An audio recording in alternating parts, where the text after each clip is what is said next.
Obviously, first time in here after the first part of the renovation. So we practiced in here for the first time yesterday. We weren't very good, but we practiced. So hopefully we'll be a little bit better today, and then obviously getting ready for the game, the exhibition game tomorrow. So things went well last weekend. I thought we did some good things. We shot the ball really well. Probably the best we've shot the ball. It is the best we've shot the ball in a game or scrimmage since the first year. So we shot it really well. Had multiple guys make shots. Had 5 double-figure scores. Thought we really shared the ball.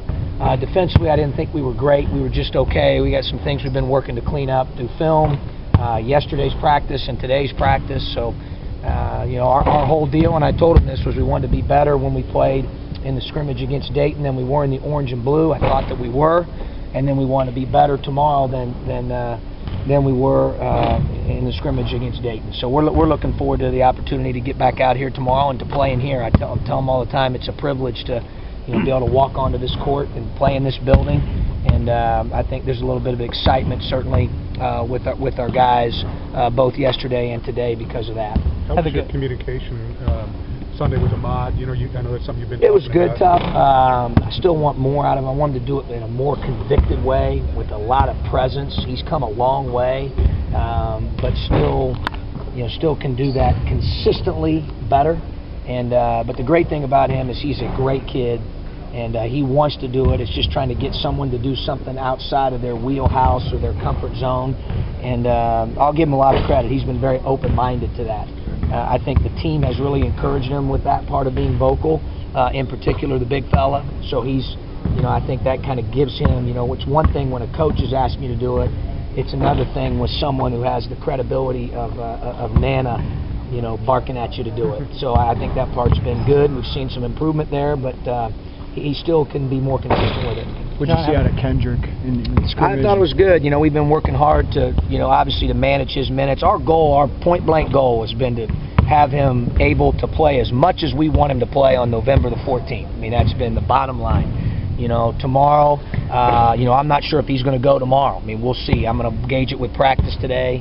But there's, you know, a chance you may not see him tomorrow. Paul and the doctors have done a phenomenal job. The strength level in the knee has gotten better, and you know, I think he's ready to start, you know, tackling the season. And not only is he right where we want him, I think he's even, you know, better off than what we even anticipated at this point, which is always a good thing. I know the guys, it's only their second practice in here since the blue seats have been put in, but did they talk about yesterday about the sight lines being any different? Not necessarily the sight lines, but when they came in, obviously they noticed the blue seats, you know. So I think, and then the court, you know, obviously our court design in Ubben is identical, but it's different than what they've played on in here in the past, and it looks great, as you guys can see. I mean, it looks fantastic. You know, my hat's off to Tom Diven and his crew for, you know, when we were walking recruits through here, about everybody would say, now you're going to play a game win, and for them to get that done and work their tails off like they did and put this thing back together and look how it looks today is a testament to the work ethic of Tom and his staff. I love TCBY.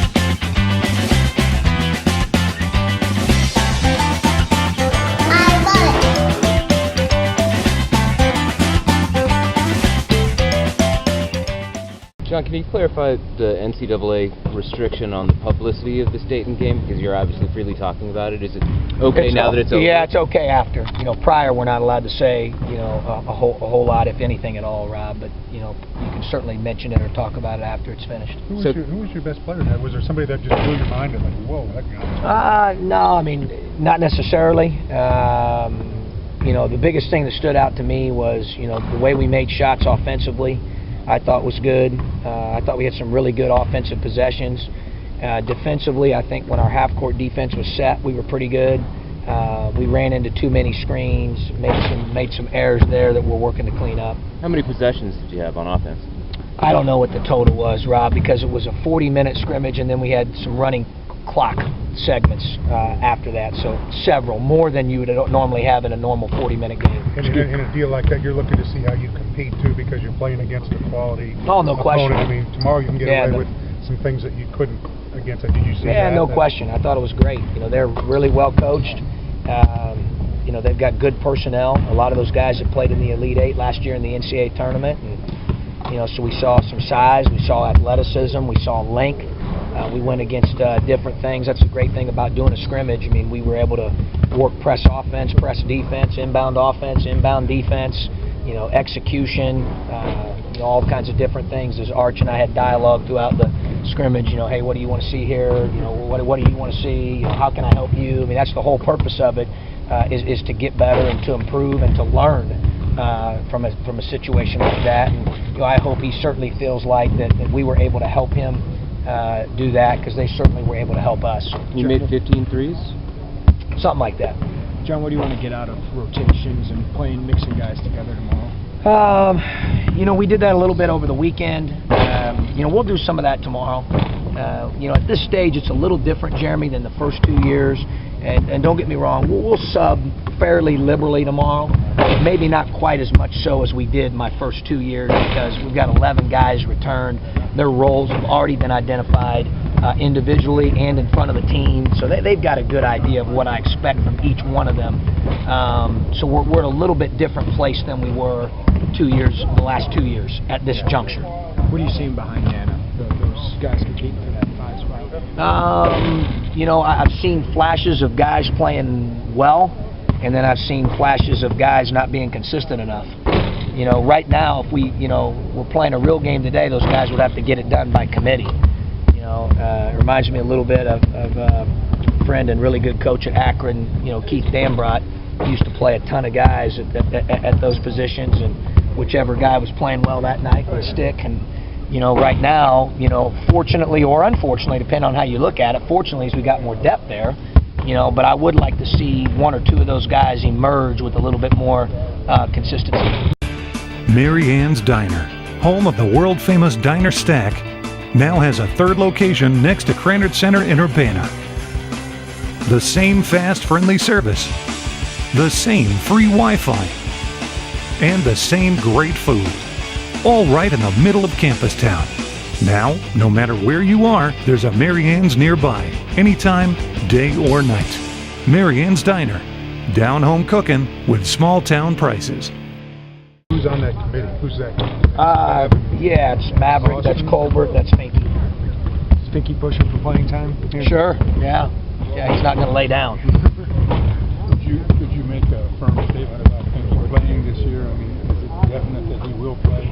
You know, at this juncture, Lauren, I don't make any decisions on stuff like that with any kid, and obviously he's a freshman, and I've mentioned it before, until after we've played a scrimmage and exhibition game and we've completed all the preseason. You know, I've learned that over the years.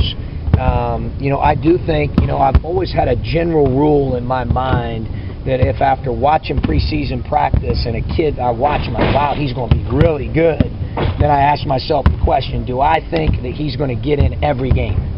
And do I think he's going to play 8 to 10 minutes every night? Yes or no?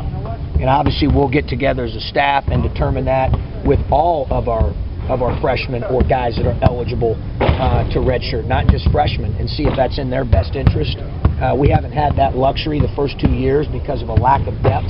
We have more depth now, but I always look at it through the eyes of what's best for the team and what's best for that individual. But we haven't even talked about it as a staff, nor will we, and they know better until we're done playing this exhibition game. Yep. Sure, guys. Appreciate it. Thanks for coming out. Yep.